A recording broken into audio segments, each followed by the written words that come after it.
Coming up on today's Locked On Bucks, we start to take a look at some of those names that have trickled out, players that the Bucks have an interest in or have worked out for the NBA draft. So we'll take a look at the names that stand out, if there's a theme that stands out with the specific player type, and also get to some news that broke early this morning. So we'll do all of that coming up after this on Locked On Bucks.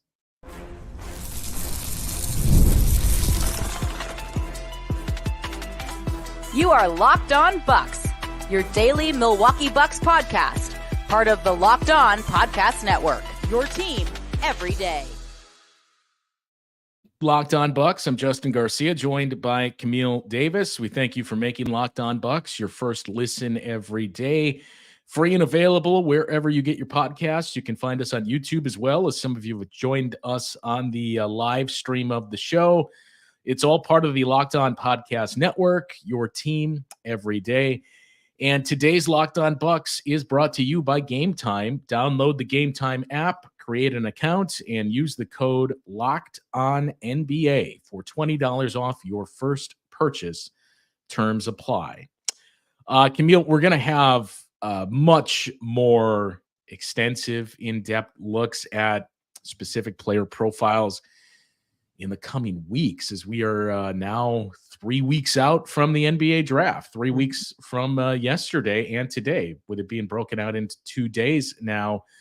So once we have more concrete information and have maybe a better feel of will the Bucks keep that first round pick or second rounder, which there was some updates on that one as well, then we can get into more player profiles. But for the time being, we just wanted to reconnect on some of the names that we have started to see surface in terms of players that the Bucks have brought in for workouts here for the draft. All told, what we've seen compiled so far was probably 15 or so players. A couple of them that stand out, and I want to get your takes on which player or players jumped off the page the most to you. But what does seem evident is the Bucks are certainly targeting a specific type of player with this list.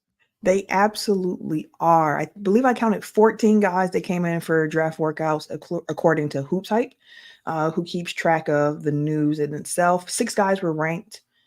Of the 14 guys, it's like 6 were small forwards, 5 were power forwards, and 3 were point guards. So I was like, a lot of forwards coming into Milwaukee for draft season, because clearly the Bucks have identified a need in that area there. So seeing that many forwards coming in was so interesting to me, looking at the list of the guys that the Bucks have brought in.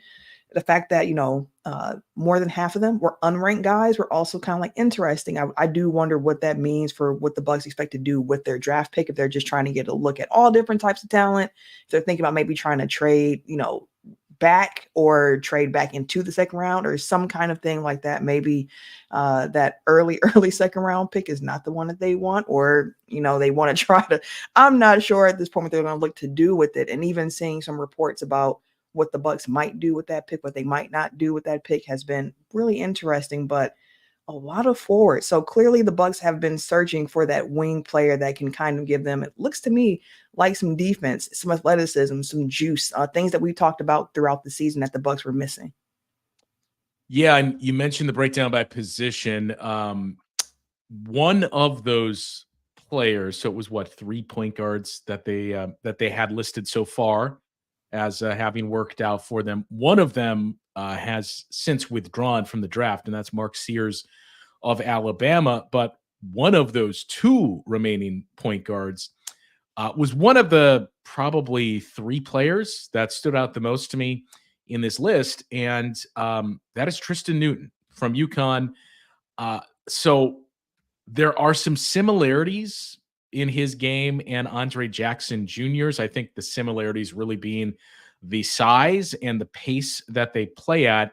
He's better offensively based on what I've seen and what I've read up on him. I'm not going to proclaim to have seen a ton of UConn or be a college basketball expert, but this one stands out to me because, I think we talk about this the most in the NFL, but you see it trickle into other sports when we say it's a copycat league. Mhm. You wonder if teams are looking at, boy, look what the Knicks did with all these guys that were good collegiate players, played together at Villanova, and they finally arranged them all on the same team, and they had that chemistry. And are they your superstars? No, but we saw an immediate boost for that team. Jalen Brunson ascending to another level is a huge part of that as well. But I can't help but wonder if teams are going to start to look at this and say, well, not only collegiate teammates and players like that, because look, you can't just draft guys that played together in college just to fill that void. They still have to check the boxes and be good. But I think the type of program too, we talked about Villanova and their sustained success. UConn is in the midst of that now. So that was one that I was also struck by to see, I wonder if this is what we're doing here. Yeah, I mean, he fits in the sense of the fact that he is good on ball defensively, where it's like, okay, that's what when I was looking at the tape and just kind of reading about him, because like you, I won't say like I'm a huge draft Nick that I'm watching a bunch of college basketball. But Tristan Newton, first of all, he's also an older player, which I think is also part of the equation of if you're going to draft somebody, given the fact that the Bucks are in this win now position. And again, we don't know if they're going to keep the pick, but if you're adding in young guys, theoretically, the young guys you probably want to add are going to be some guys who played in college a little bit longer, who have shown they could come in and possibly make some type of impact at some point. Now, the draft board for this draft is so interesting because it's just a wide swing where you see some guy, he might be ranked 21 on one board, then he's 35 on another board, and you're like, where are they actually going to go? But yeah, Tristan Newton, as you mentioned, great. He's a great on-ball defender, can shoot the three ball a little bit. The shooting isn't super consistent, but he flashed it, like a lot of flashes. But again, when you're looking at somebody who's what they have him listed on, who's 56th drafted guy or projected to be 56th, there's going to be some flaws in that game for sure, but you see the flashes of it. And then again, he has that college pedigree from that program at UConn, and he's a senior, so he has the time built in there. And I think that veteran aspect of it, veteran on a college team, does play in. I mean, we saw it hit for the Bucks with Malcolm Brogdon years ago, where it's like you got a guy who spent some time in college. He's shown that he could do this here. How does that translate to the next level is always the question, because there are a lot of guys who, spent 3-4 years in college who don't pan out. But it is interesting to look at the type of guy in addition to the positions and the fact that he is an older player. I think that says a lot about what the Bucks are looking for as well. Yeah, of this list of 14, it's all but 2 were upperclassmen in college. Those 2 exceptions were Juan Nunez, who played in Spain, and one of the other interesting names. When I said there's about 3 names that stood out to me, that other one being Trenton Flowers, who played in Australia. Those are the 2 young guys, quote unquote, on this list for the Bucks. To wrap up the conversation on Tristan Newton, he, as you mentioned, is a senior, older player, more of a combo guy. Again, a lot of the same discussions we had about Andre Jackson Jr., and they were teammates. And not only did they both go to UConn, they overlapped that 1 year in 2023 when they won their first of 2 straight national championships. So that's an interesting one to file away. I think the last thing I'll add when we mention players specifically, at least that I feel comfortable talking about, was I mentioned that other name of Trenton Flowers, and that's a guy that we've seen start to pick up some steam. I mean, that may be overstating it a bit because he's still projected to be a second-round pick. Right. But I think he's starting to pop up on a lot of teams' boards for either late first round or early second round pick. I think we referenced before, too, there's reports starting to trickle out that teams are calling the Raptors to say, hey, you want to trade that 31 pick because we're willing to offer whatever you're looking for it if we can move back out of the first round, save some money, but get a player that we feel like is basically a first-round talent, because that's kind of how this draft is set up, that I think you probably want more bites at the apple, to borrow a phrase that Milwaukee fans are very familiar and love. I think you probably want more than fewer, because look, we go through this conversation every year when there's a quote-unquote bad draft, but you're always going to find someone. 2013 was a bad draft. The Bucks got maybe the greatest player in franchise history in that draft. So there's always players there. It just means we don't think those top 5 players are going to become elite players and Hall of Fame caliber players. So it just seems like this is a draft too, where do you have that talent? No, probably not. But there's always role players and even starters that are sprinkled all throughout the draft. So you want as many cracks at it as you can get. Yeah, you want as many cracks at it because, like I mean, the draft isn't an exact science. Like, there's no way to know for sure. Even if you're picking number 1, like, there is no necessary guarantee that it's going to pan out. You do all your research that you possibly can. You make the best decision that you can. In some years, there's a consensus number 1, as we mentioned, like last year, where you have a Victor Wembanyama, where it's like, oh, this is clear. We're going this route. But then you have the years like where it's was Anthony Bennett and things like that, where you're like, I'm not exactly sure how this one's going to pan out. But I mean, you look at draft history, and generally speaking, they normally say like after the 15th pick, like the drop off of finding just a solid NBA player is a little bit more difficult at that point in the draft. And then once you get to the end of the first round, you get into the second round, a lot of times you're drafting on that high ceiling. You're taking a shot at that. So Trenton Flowers is somebody who I think definitely falls into that bucket. And to your point about all the interest that he's been garnering, we mentioned he's worked out for the Bucks. He's also worked out for the Wizards, the Kings, the Rockets, the Spurs. And I saw that he also had workouts planned. Too. Yeah, with like the Lakers, the Suns, the Hornets, the Jazz, the Bulls, the Celtics. So it's a lot of teams that are taking a look at what he does because he has a really interesting skill set. The man can get buckets. Like, he shows that he has like a fluidity to his game. And then, of course, the defense, which he could possibly be a multi-positional defender at the next level from everything that I saw, which, of course, if you find somebody who can knock down some shots and they can play some defense as a wing player, everybody wants a little bit of that on their team. Yeah, and I think the big, maybe not concern, but the big drawback for where the Bucks are at, which may kind of go against everything that we've said for these first handful of offseason shows, but that's just that he's 19 years old. He is still very raw. He has those skill sets. Bigger wing, as you mentioned. He's shown you pieces while playing in the NBL. But a team that, again, it may be in its last dance era for the Bucks, probably is not maybe. I don't know what contribution you're going to get from a 19-year-old outside of LeBron James joining them, or Carmelo Anthony for that matter. So that's the interesting piece with him.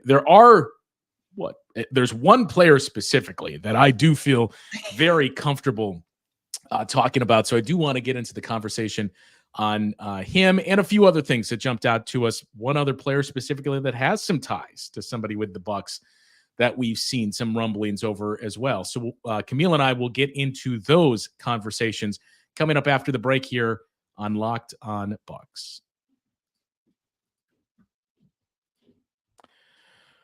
Well, game time is the way that you need to be checking out the NBA Finals. They start tonight. We're all excited for it. Maybe you're planning a trip to Dallas. You don't want to go to Boston to support that team, but you want to go to Dallas to be a part of the Luka Doncic vibes and experience the Dallas Mavericks, hopefully taking down the Boston Celtics. You're just wondering, how am I going to get my tickets?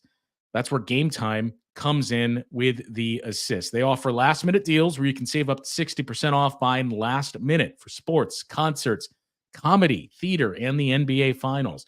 They even have flash deals where you save even more with exclusive in-app offers on select seats ahead of the game or event. Most importantly, though, the two key features, all-in pricing. You can see exactly what it's going to cost you to get into that arena and get your tickets. And as we mentioned, maybe you're going to Dallas or Boston to check out the NBA Finals, or you're going somewhere in the Midwest for a concert. You've never been to that venue before. You can see the views from your seats all within the Game Time app. Most importantly, they have their lowest price guarantee where they credit you 110% of the difference if you can find that seat cheaper. So take the guesswork out of buying NBA Finals tickets with Game Time. Download the Game Time app, create an account, and use the code LOCKEDONNBA for $20 off your first purchase. Terms apply. Again, create an account and redeem the code LOCKEDONNBA and get $20 off your first purchase. Download Game Time today. Last minute tickets, lowest prices, guaranteed. All right, Camille, I mentioned that, look, there is one name that I do have some comfort in discussing here for the Bucks. As our Locked On listeners will know, anybody that's followed me, unfortunately, on Twitter as well, there's a couple of teams outside of the Bucks that I will tweet about. In hockey, it's the St. Louis Blues. In collegiate sports, it's the Arizona Wildcats basketball team. And that is one of the names on the list for the Bucks.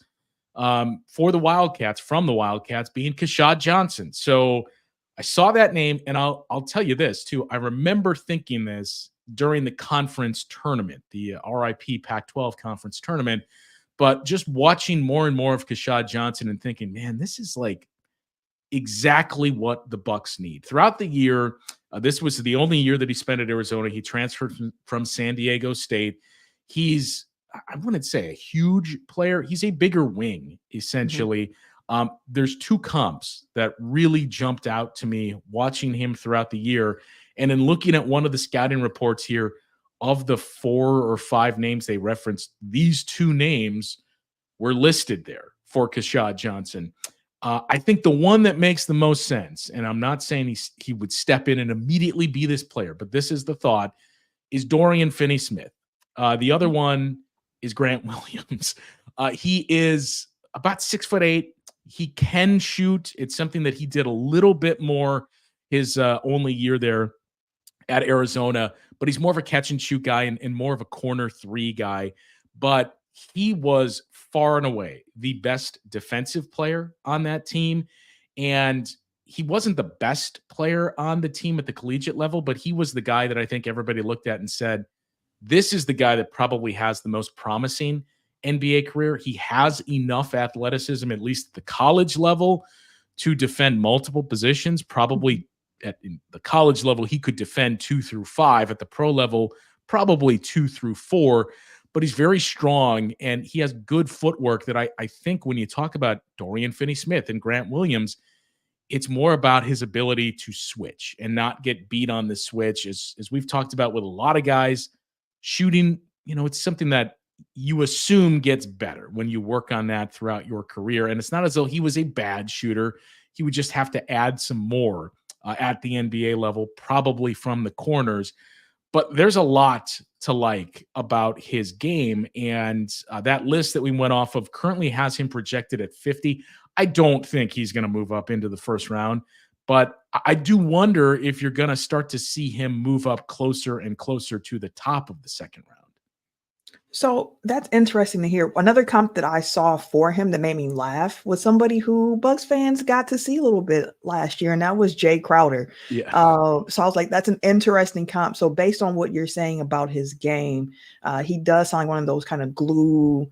Yeah, I think there's some Jay Crowder there. I think Keshad Johnson's a better offensive player, or projects to be a better offensive player, but Jay Crowder was a better shooter in his prime than Keshad Johnson probably will be. But again, it fits that the defensive, that hard-nosed piece of it right there. To be able to guard 2 through 4 at the pro level is very, very valuable. He's a bigger guy too, not in the sense of like his height, but just his stature. Like he is a stocky guy, which of course that's what helps you be able to guard up.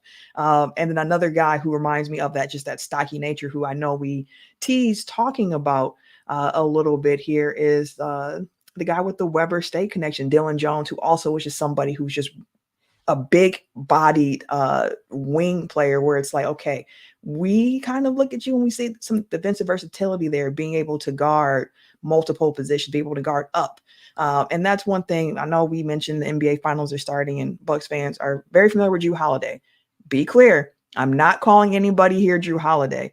What I am just saying is that when you see certain body types on players where it's like, okay, you might only be 6'5", 6'6", Jrue Holiday is 6'4", but you have a stature and a strength to you that helps allow you to be able to play up in certain situations. And I think that's super valuable as well. I'm trying to think about, if the Bucks are adding through the draft this year, what type of player makes the most sense. I mean, we've already talked about the pattern of guys that we've seen here, but being able to see guys who can rebound, who can play defense. And we haven't mentioned the rebounding piece of it too, but I am pretty sure that that is something that that Johnson brings to the table, if I remember correctly, about his game as well.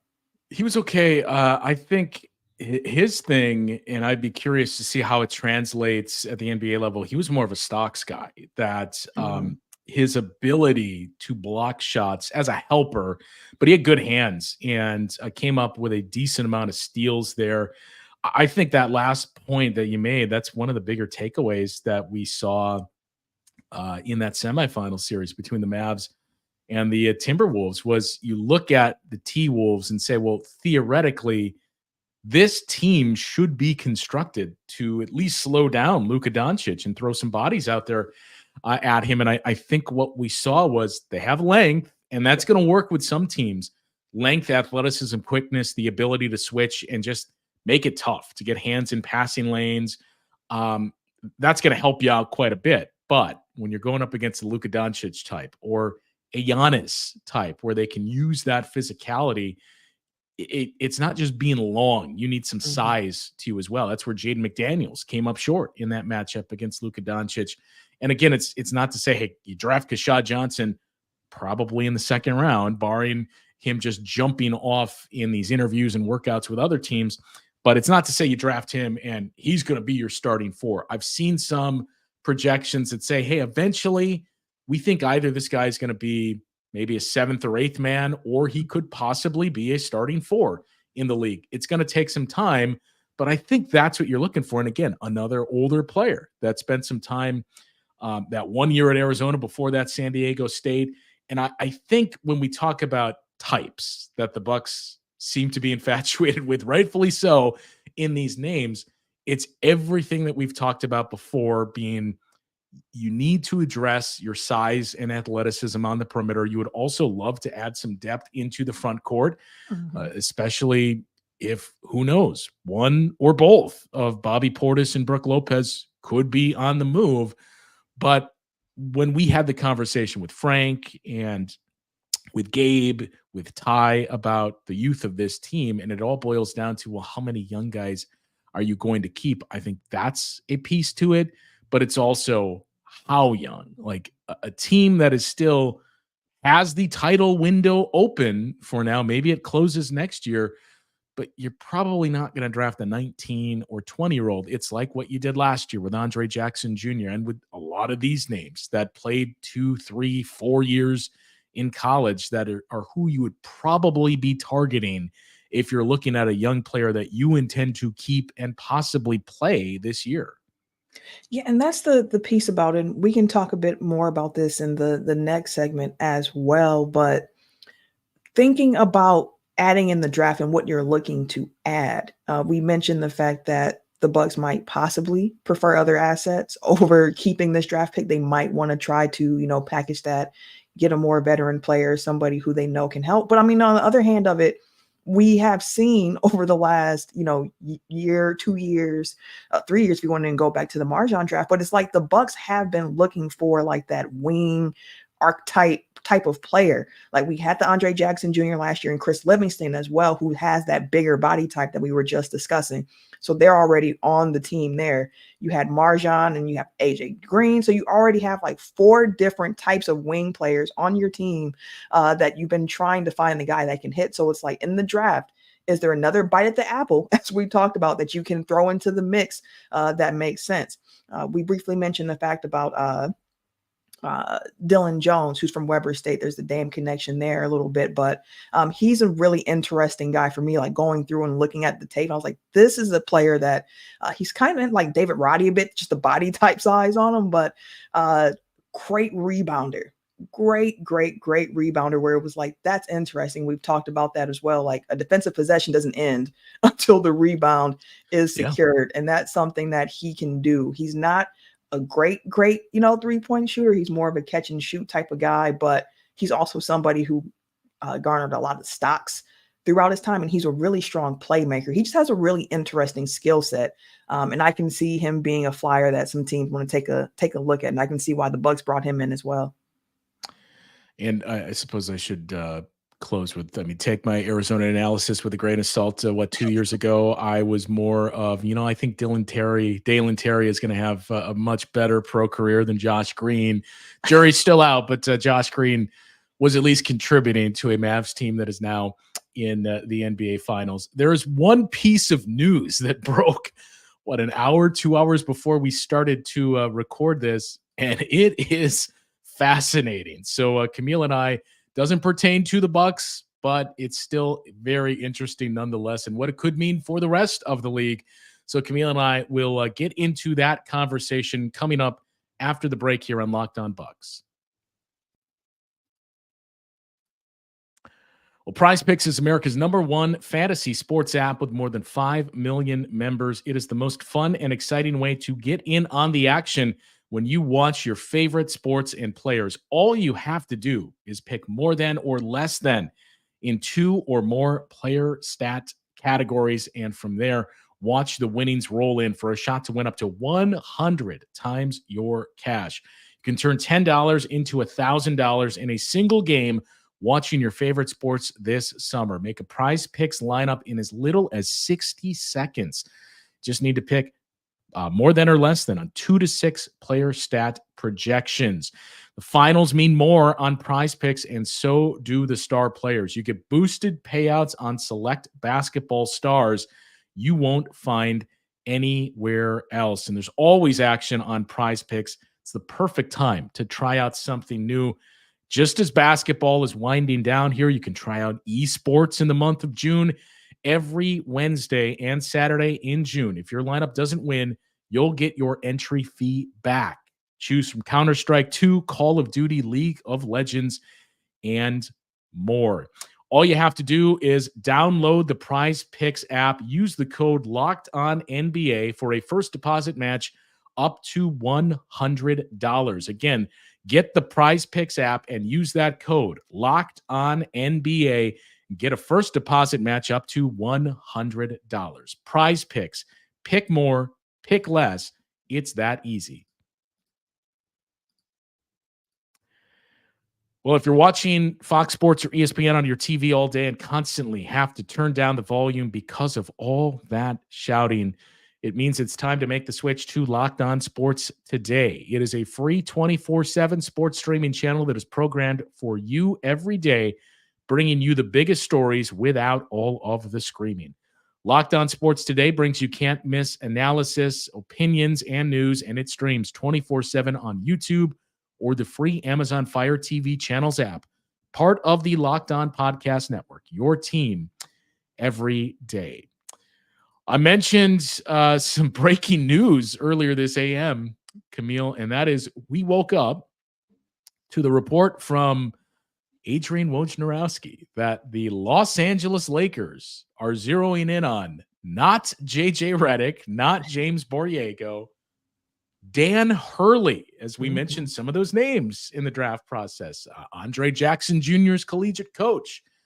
Dan Hurley of the UConn Huskies is in line to become the next head coach of the Los Angeles Lakers. And Woj even included the wording to body shams there a bit too of, hey, they've been in on this guy from the start of the process. It's a much larger conversation in terms of the news breakers and everything that we run with here.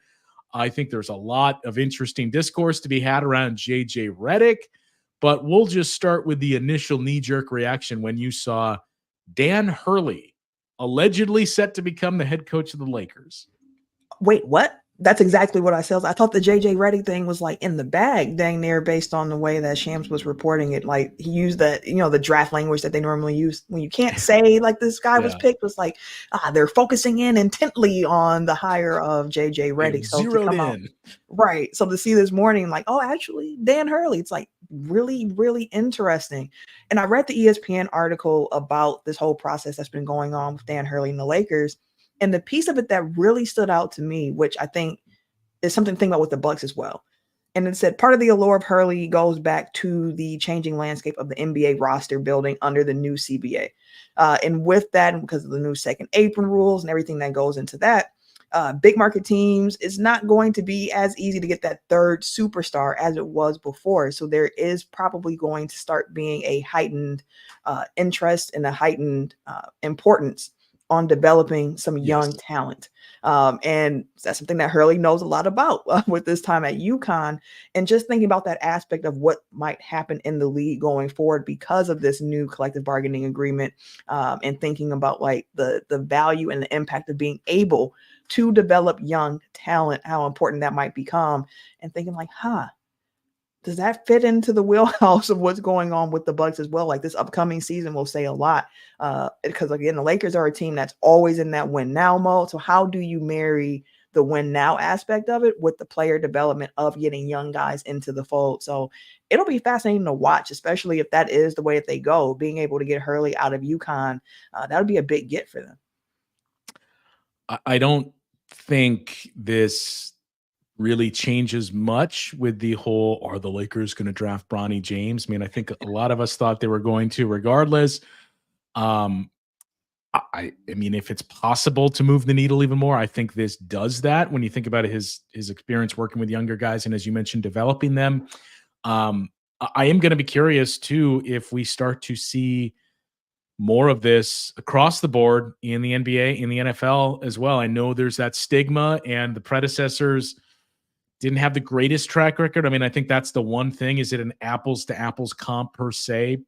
Not really, but there are a lot of similar notes there when you see people like, man, I've already seen a lot of explaining on Twitter, coach explaining of like, well, this would be like, no, we've seen this. We've seen Rick Pitino have success and go to the NBA level and not have it. We saw Nick Saban win a national championship at LSU and go to the NFL level. We nearly saw Mike Krzyzewski do this with the Lakers. So we've seen this, and I'm leaving names off the list. It's nothing new, but I wonder with NIL, if you're going to see more of a push from the college side for those coaches. You still have to clear those barriers of, do the pro teams, are they willing to accept that and not see that stigma that I think can get attached to, well, it's just a college guy.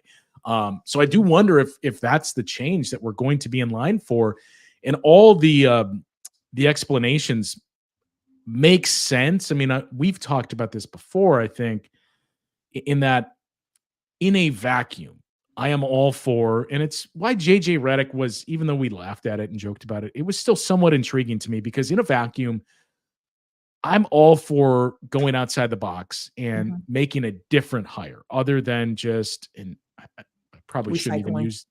Yeah, I was going to list some names that I don't mean as these coaches are bad or disrespect to them, but just moving from one stop to the next. We've seen that. We know what he's going to do. We know his philosophy in terms of offense and defense. I'd like to see something different. And is there any innovation to be had? I think you could point to that with the Bucks a year ago, but when you're in that position, and you could argue the Lakers are there too, but when you're in that position, it's a tougher sell because you don't really have the space to move backwards. You have to move forward. Now, Dan Hurley obviously has much more head coaching experience than Ainsley Griffin had. Just the fact that he has some means he has more. So that's the interesting part of all of this. I did see as well JJ Redick saying on the Gojo and Golick podcast that he will address this in the offseason. Before this announcement was made, before this news came out, I think it was yesterday that he was on that show and said he was going to address all the Shams reports once the finals conclude. That right now his focus is calling those games and everything else and his podcasts and shows. So he will address it once it ends. That would lead you to believe, the implication being, I was never as far along in the process or even in as much as it was reported I was. The one thing I go back to is when JJ Redick was on the Felger and Maz show last week in Boston, he was asked a lot about coaching, coaches, and teams. And look, you can say this is just JJ Redick, and there's some truth to that. He punted and gave a no answer on all of those questions, which usually aligns with, I'm about to be a head coach. I may be coaching that guy. I may be competing against that guy. I am not offering an opinion on this. So along with the NBA media rights, which we think we know where they're headed, but still waiting for all those details, this is another one of those stories of, okay, I think we know what's going to happen, but now I just want to see everything that went on behind the scenes with this. Yeah, I do too. Because initially when I heard his comments about kind of punting and he was like, I'll talk about it all afterwards, I thought he was doing that because, like, okay, based on what the Champs was reporting, like, okay, he's waiting to talk about it afterwards because he doesn't want to, he's focusing on the finals. He has games to call. And after he's done, then he can say, like, oh, yeah, I got the Lakers gig or whatever the case might be coming out of that. But I'm just going to be really interested in hearing him discuss the process once all of this has been said and done, because JJ Redick generally is pretty open and he is pretty vocal about everything. So I'll be curious to hear how the process went for him with the Lakers, because he's somebody whose name has been floating around. He did also interview for the Hornets job as well. So he's a name and a voice that people are respecting, and they're at least kind of like interested to see what he might bring to the table. But he is somebody who's never coached above the youth level as well. So I mentioned it with Darvin Ham going to the Lakers 2 years ago, where it's like first time head coach. It's a hard job to walk into, being the first time head coach who has no assistant coaching experience. Like, he has the NBA experience for sure, and he has a mind for the game, him minding the game, but it's different. So it's going to be interesting to hear how he breaks it all down once he's able to talk about it a little bit more. Yeah, and again, this appeared to be the case as of a week, 10 days ago, but Sam Cassell left out of this. So that, as we talked about earlier, if you missed that show, you can find that from Wednesday, yesterday. But what happens with Sam Cassell? Is he reunited with the Bucks? Will be an interesting thing to monitor. Speaking of Sam Cassell, Good segue. Yeah, I look. I think we have high hopes for this episode. We've done a ton of research. It's one of those things that you remember quite a bit from your childhood. And I think for basically everybody that's in the chat now and most Bucks fans that are listening to this, outside of 2021, that 2000-2001 team is probably the team you remember the most and have the most memories of. We entered this project with those memories. I did some supplemental research as well, and there were some things of like, oh, I forgot that happened. So coming up on tomorrow's show, we finally get into the 2000-2001 Bucks. It is probably going to be a multi-part episode just with all the notes that we have on this. But everything, where the Bucks were at the start of the year, what they were coming off of, George Karl's time being year number 3, how the team was made up, changes they made in the offseason, what happened in the regular season and how they fared against some of those teams, and a lot of notes on the postseason and obviously what happened afterwards, as the 2001 offseason wasn't the true implosion that would come 12 months later, 12 to 18 months later, but it kind of signaled the start to the end for that team that they never really got a chance to take off. So that'll be tomorrow's show when we do our Flashback Friday look. The 2000-2001 Bucks, I think it's generated the most interest in all the topics that we have put out there. So that will be coming your way tomorrow and potentially tomorrow, Saturday, Monday. Who knows? It's going to take some time to get through all of this. And I do want to remind you as well, our new topics for next week's Flashback Friday are out there as well. So be sure to cast your vote for that one. We saw quite a bit of votes come in overnight. I'm a little surprised at who is taking over the lead thus far. So your options for next week's show, the 1982-86 Bucks, one of those eras of Bucks basketball. If you were around for it, you have very fond memories, just as we talked about with that 2001 team.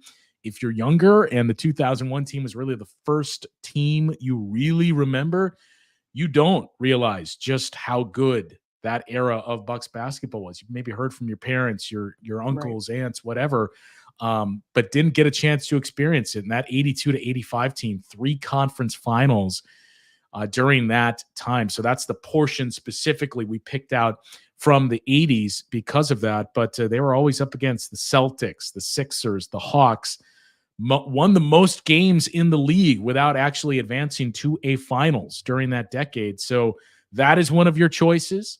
The Fear the Deer year, the 2009-2010 year, where the Bucks took the Hawks to 7 games in the first round. That is one of your choices.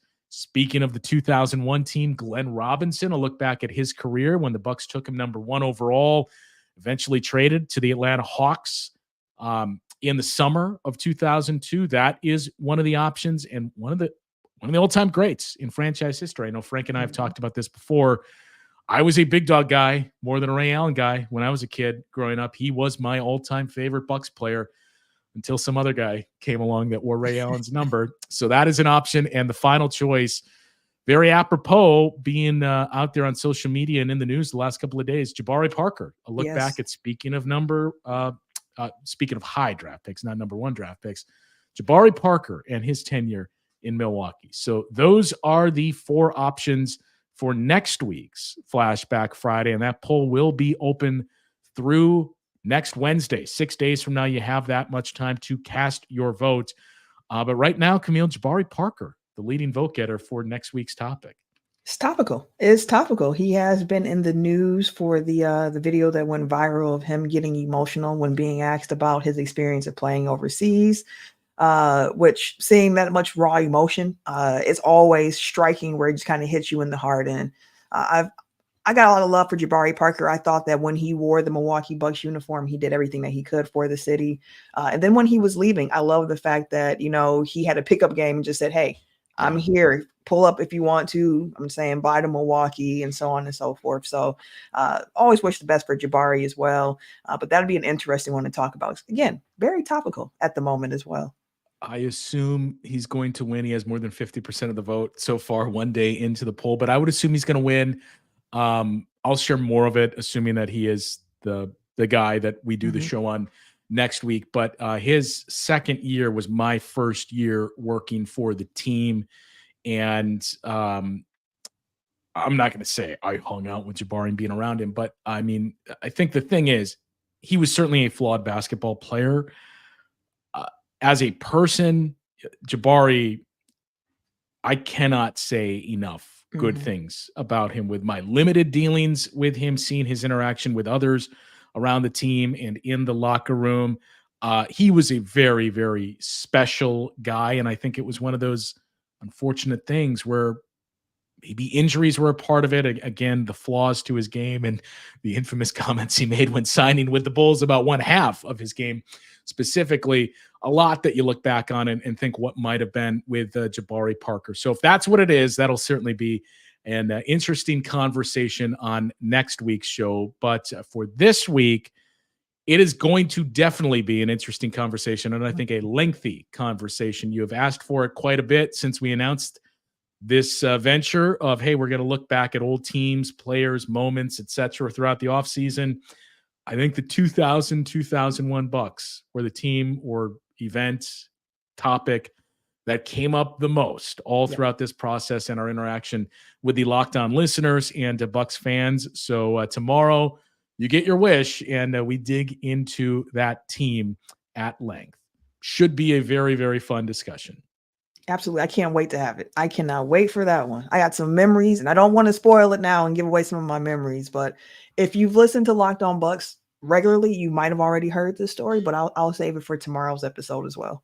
Okay. I have a few as well from attending some of those games in the playoffs and being maybe the lone Bill Walton fan in the stands during those playoff games. So that comes your way on tomorrow's show, at least tomorrow's show. As we mentioned, I envision this being a multi-part look at the 2001 team. So it could be tomorrow, Saturday, Monday, etc. But at least tomorrow, look for a part one of that look at the 2000-2001 Bucks. For Camille, I'm Justin. We'll talk to you once again tomorrow when we take a look back at that 2001 team. We'll join you once again tomorrow on Locked On Bucks.